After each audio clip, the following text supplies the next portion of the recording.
Bismillahirrahmanirrahim. Assalamualaikum warahmatullahi wabarakatuh. Bismillahirrahmanirrahim. Alhamdulillahirabbil alamin. Allahumma shalli ala sayyidina Muhammadin wa ala alihi wa sahbihi ajmain ma ba'du. Salam saudara, salam sejahtera untuk kita semuanya. Saudara-saudaraku sebangsa setanah air yang saya cintai, saya banggakan. Bertemu lagi dengan saya, Agus Semar, dari kawasan Gunung Slamet, Kabupaten Banyumas, Jawa Tengah. Penggambar semuanya mudah-mudahan senantiasa sehat, berkah, bahagia dunia akhirat. Amin ya rabbal alamin. Saudara-saudaraku yang saya cintai, saya banggakan, saya ingin masih membahas terkait dengan polemik Gatot Nurmantio dan tudingan terhadap institusi TNI, khususnya di Kostrad yang dituding telah kesusupan paham komunis atau PKI. Mengapa saya masih tertarik membahas ini? Karena menggemaskan. Melihat pola pikir yang dipakai oleh Pak Gatot ini, pola pikir yang sangat dangkal, pola pikir yang menggelikan, yang dilontarkan, dikeluarkan oleh seseorang dengan level mantan Panglima TNI. Ini yang membuat saya gemas gitu. Kok bisa gitu? Kalau yang melontarkan tudingan itu adalah orang-orang yang tidak terdidik, yang tidak pernah punya jabatan di negara ini, jabatan penting, mungkin masih bisa dipahami. Tapi untuk selevel Pak Gatot bagi saya sulit dipahami gitu. Hanya gara-gara ada patung Pak Harto dan sejumlah pahlawan revolusi hilang, tidak ada itu, dibongkar untuk kepentingan tertentu, kemudian langsung menuduh bahwa TNI sudah kesusupan PKI. Ini tidak masuk akal. Nah, pola pikir semacam ini biasa dipakai oleh orang-orang dari kelompok ekstremis garis keras. Pola pikir semacam ini, pola pikir politik identitas gitu ya. Jadi misalkan begini, kemarin ada FPI ya, Front Pembela Islam, yang hari ini sudah menjadi ormas terlarang. Mereka memakai nama Front Pembela Islam. Ini terkait dengan politik identitas. Mereka mengatakan, menuding orang-orang yang melawan FPI berarti melawan Islam.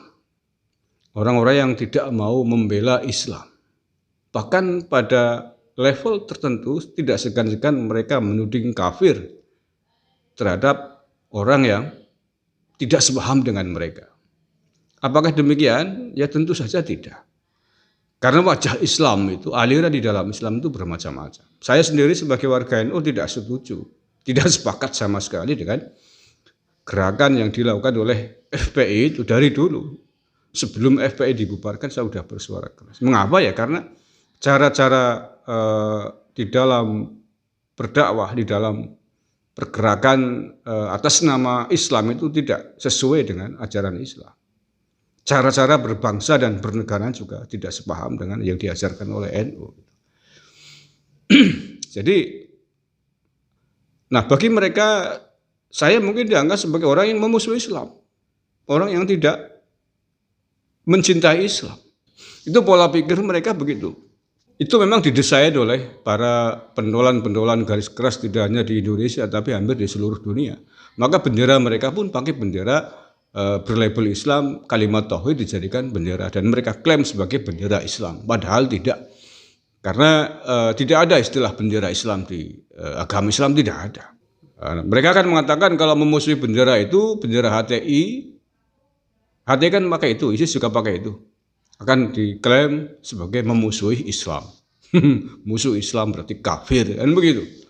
Tapi faktanya mereka tidak mau mengibarkan bendera itu di Arab Saudi. Karena bendera itu dicap sebagai bendera teroris dan pasti akan dikenai hukuman berat kalau dikibarkan di sana. Apakah Arab Saudi musuh Islam? Berani ngomong gitu? Faktanya nggak berani.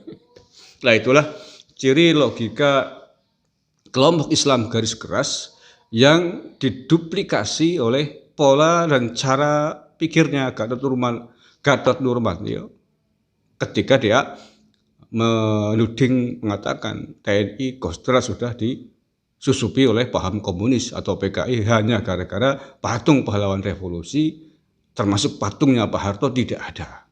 Nah ini kan sangat dangkal. Itu sama persis, polanya seperti itu, sama.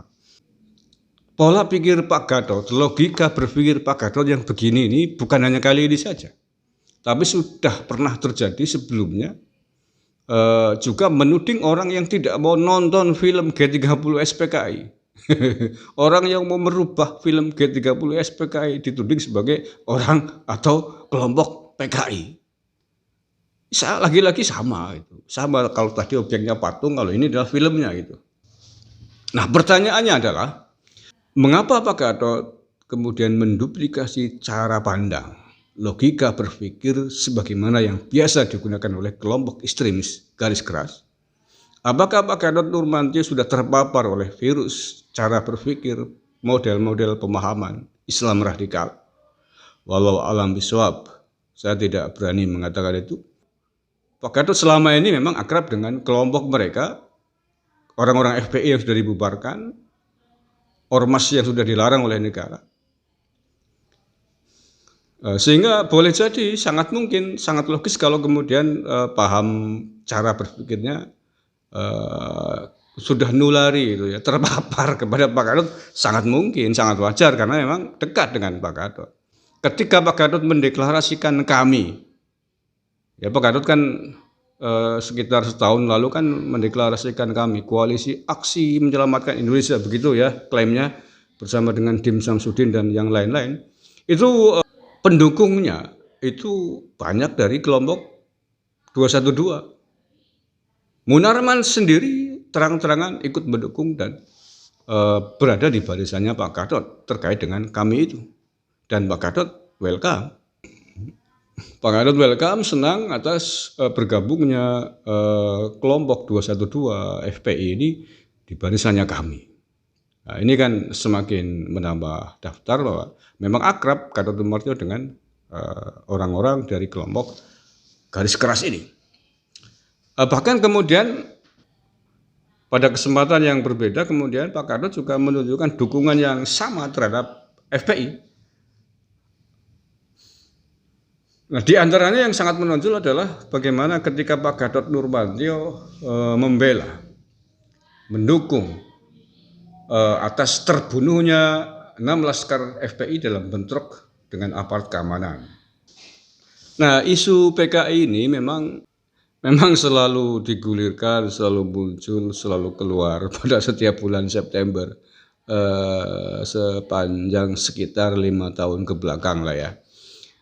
Yang biasa memunculkan, yang biasa menggelorakan ini adalah kelompok-kelompok ekstremis. Ya, harus saya katakan bahwa yang biasa menggelorakan isu PKI ini adalah kelompok-kelompok ekstremis, kelompok FPI, kelompok HTI.